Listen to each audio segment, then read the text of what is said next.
হ্যাঁ, তাই বলে মিঠু ভাই মানে বিপিএল এর মতো একটা দলের বল থাকবে না প্র্যাকটিসে? সেটা that means they are unprofessional. এটা তো আমি গভর্নিং কাউন্সিল যদি বলতো যে বাড়িতে 10টা বল দেন, আমরাই তো দিয়ে দিতাম। তো আনপ্রফেশনাল ডেফিনেটলি। অন্য ইভেন যে কোচকেও বলতো যে অন্য টিমের থেকে যদি না এসে থাকে। বেশ কিছু ঘটনা চলছে, আমার মনে হয় একটু চাপে আছেন নাকি?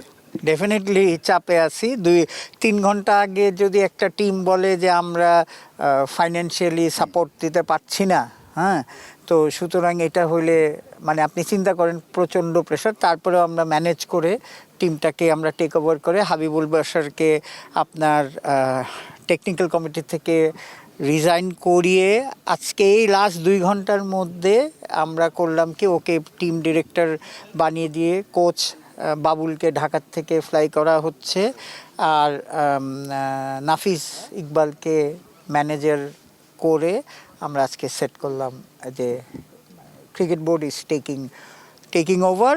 আর যেই চিঠিটা আমাদের দিয়েছে আমরা এটা লিগ্যাল ওপিনিয়নের জন্যে আমাদের লিগ্যাল টিমকে পাঠিয়েছি। মিঠু ভাই, আপনি কোনো ছিদ্র আপনারা রাখছেন না, কোনো ফুটো রাখছেন না, কিন্তু কোন ফুটো দিয়ে আসলে এই ধরনের একটা ফ্র্যাঞ্চাইজি ঢুকে গেল যে আপনারা এখন বিপাকে পড়ে গেলেন? সেটাই তো, যে কতটা দেখেন আমরা তো অ্যাকচুয়ালি এই টিম যখন নেওয়ার সময় আমরা কিন্তু ফাইন্যান্সিয়াল অডিটর দিয়ে ওদের অডিট রিপোর্ট ব্যাংক ট্যাঙ্ক চেক করে তারপরে আবার আপনার আমাদের সিআইডি দিয়েও অন্যান্য চেক করিয়ে মানে গভর্নমেন্ট এজেন্সি দিয়ে চেক করিয়ে নেওয়া হয়েছে। তো আমার সবাই ব্যর্থ মনে হয়।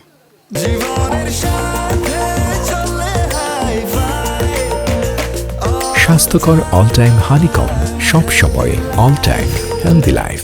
ব্যর্থ থেকে আমার কথাটা হচ্ছে যে কেউ তো শোনেন, ওনারাও তো ব্যর্থ বলবেন কিভাবে? ব্যর্থ এই কারণে বলছি মিঠু ভাই, কারণ মানে বিপিএলটা শুরুই হতে পারলো না, একটা দল বলছে যে আমরা টিম চালাতে পারবো না। এটা তো হ্যাঁ, কারণ এটা একটা দিক দিয়ে ভালো। আমাদের মনে হয় যে এবার আমাদের স্টান্সটা হচ্ছে, আজকে যদি আমরা বলতাম যে আপনারা প্লেয়ারদের সাথে কথা বলে যে পরে পয়সা নিও, তাহলে তো হয়ে যেত। মিঠু ভাই, এটার মধ্যেও ভালো খুঁজছেন তাহলে শেষ হ্যাঁ, পর্যন্ত। ডেফিনেটলি। মানে আমরা যেই পজিশনে আছি, আপনি একদম সিম্পলি আমরা যেই পজিশনে আছি সেই পজিশন থেকে আমরা নড়বো না। এক হচ্ছে ইন্টিগ্রিটি ইস্যু, হ্যাঁ, সেকেন্ড হচ্ছে আপনার প্লেয়ারদের পেমেন্ট। তারা আসলে তাদের চিঠিতে কি বলেছে, কি কারণে তারা তারা বলেছে যে প্রথম কথা যে তাদের ফাইন্যান্সিয়ালি তারা খুব বেকায়দায় আছে, কারণ তারা কোনো স্পন্সর পায়নি বিকজ অফ নানান রিউমার, যে গত 1 মাস ধরে নানান রিউমার যে তাদের টিমের তো জানেন যে ইন্টিগ্রিটির ব্যাপারে তাদের অনেক কথা হয়েছে প্রেসে, সোশ্যাল মিডিয়াতে, সেই জন্যে কোনো স্পন্সর জড়ো হতে পারেনি বলে তারা এটার বার্ডেন নিতে পারতেছে। আমি একটা বলি যে ওইটাই প্লেয়ারদের সাথে কথা হয়েছে, ভেরি সিম্পল। অকশনে যা হয়েছে সেটা আমরা ফুললি কভার করব, এবং যে এই ব্যাপারে যে যেহেতু আমরা টেক ওভার করেছি, যে if they can show a contract, আপনার সাথে যদি একটা কন্ট্রাক্ট থেকে জারি, কোচ হোক কেউ, যে কন্ট্রাক্টটা আমাদের দেখাতে পারলে আমরা ওই কন্ট্রাক্টটাকে মেনটেন করব।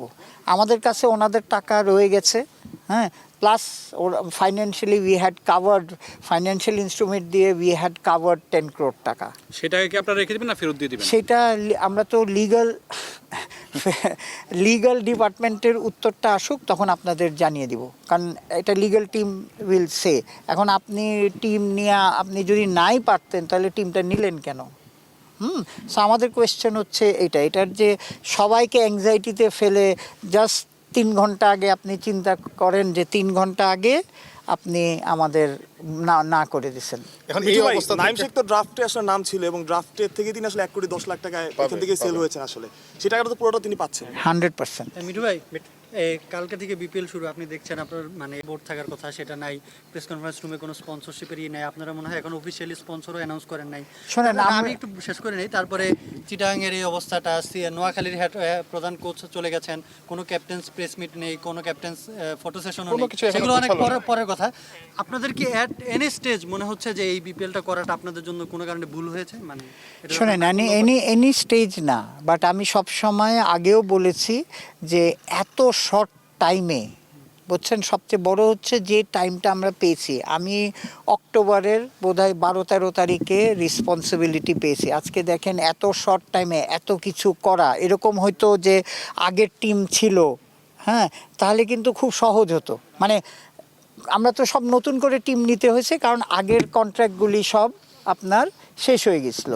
এই এত কিছু করে 2 মাসে এত বড় টুর্নামেন্ট অ্যাকচুয়ালি ভেরি ভেরি তাহলে ডিফিকাল্ট। এই ডিসিশনটা তো না নিলেই ভালো হতো মনে হয়, বিতর্কিত করার চেয়ে তো না করাটাই ভালো মনে হয়। এটা তো আমার ডিসিশন না, কথাটা বুঝছেন, এটা কালেকটিভলি উপর থেকে ডিসিশন নেওয়া হয়েছে, নিয়ে বলেছে যেটা করতে হবে। আমাকে আপনি বলতে পারেন যে আপনি এত বড় দায়টা রেসপন্সিবিলিটি কার নিলে। হবে মিঠু ভাই, যদি এখন আরো বড় ব্ল্যান্ডার হয়? কারণ একটু আগে নোয়াখালী এক্সপ্রেসের 2জন কোচ মাঠ ছেড়ে চলে গেছে, যে আপনারা একটা টিম যাচাই বাছাই করে দিয়েছেন, ওরা বলই দিতে পারে না, 2টা বল দিয়ে এত বড় একটা দল না প্র্যাকটিস করে। এটা হ্যাঁ, না এটাই শুনলাম যে তাদের বলে ঢাকার থেকে ফ্লাইট আসতেছে না বলে তারা না, কিন্তু তারপরেও তারা পেমেন্টটা দিয়ে দিয়েছে। একটা গুড নিউজ হচ্ছে যে দেখেন, রংপুর রাইডার্স 50% পেমেন্ট দিয়ে দিয়েছে, রাজশাহী 25% দিয়েছে, তারপরে ঢাকা 25% দিয়েছে, একটু আগে বলে আপনার নোয়াখালীও 25% দিয়ে দিয়েছে, অ্যান্ড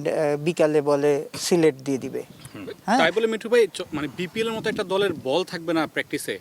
সেটা that means they are unprofessional. এটা তো আমি গভর্নিং কাউন্সিল যদি বলতো যে বাড়িতে 10টা বল দেন, আমরাই তো দিয়ে দিতাম। তো আনপ্রফেশনাল ডেফিনেটলি। অন্য ইভেন যে কোচকেও বলতো যে অন্য টিমের থেকে যদি না এসে থাকে, হ্যাঁ, so it's a simple solution, না আসলে অন্য টিমের থেকে নিয়ে আজকে চালায় কালকে তার রিটার্ন। এটা তো আমরা বহুবার করা হয়েছে। মিঠু ভাই, চট্টগ্রাম দলে একজন বিদেশি ক্রিকেটারও নাই, সেক্ষেত্রে বিসিবি এখন খেলবে কিনা? এটা না, এখন দুজন বিদেশি প্লেয়ার আসতেছে, অলরেডি ঢাকায় একটা ল্যান্ড করেছে, আর আপনার আরেকজনও চলে এসছে বোধহয়, একটা আফগানিস্তান আর একটা ইউই প্লেয়ার।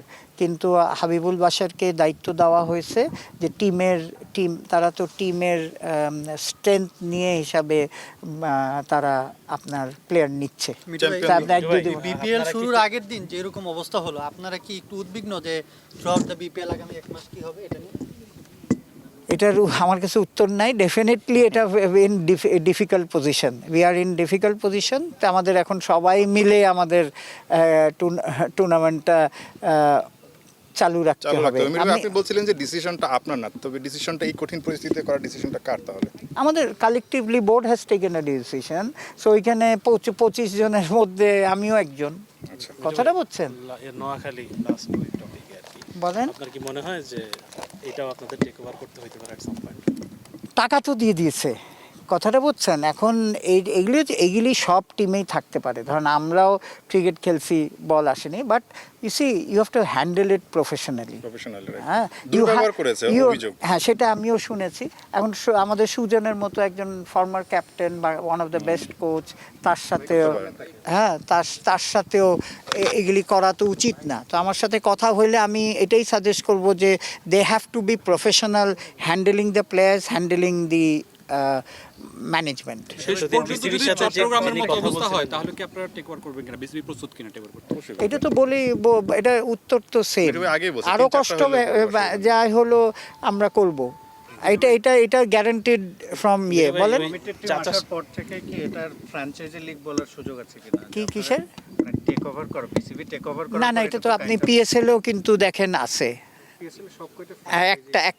একটা পিসিবি চালায়। সো আপনি আপনি যদি বলতে পারেন, কিন্তু রাইট নাও আমার মাঠে খেলা গড়াতে হবে। So priority is that. আমার এখন সিম্পল প্রায়োরিটি, নাম্বার 1 প্রায়োরিটি মাঠে গড়াতে হবে। সেকেন্ড হচ্ছে প্লেয়াররা যাতে সব টাকা পায়। থার্ড হচ্ছে যাতে আপনার ইন্টিগ্রিটিটা ঠিক থাকে। ট্রমেন্ডাস কিন্তু প্রেশারে আছে টিমরা, আপনি জিজ্ঞেস করে দেখতে পারেন। হ্যাঁ, আর ফোর্থ হচ্ছে যে ভালো উইকেটে ক্রিকেটটা ভালো হয়। আর আপনি তো জানেন, দেখেন প্রথম 3 দিনের ম্যাচের 1 কোটি টাকার উপর টিকিট সেল হয়ে গেছে। আমরা এটাও আপনাকে দিয়ে দিব।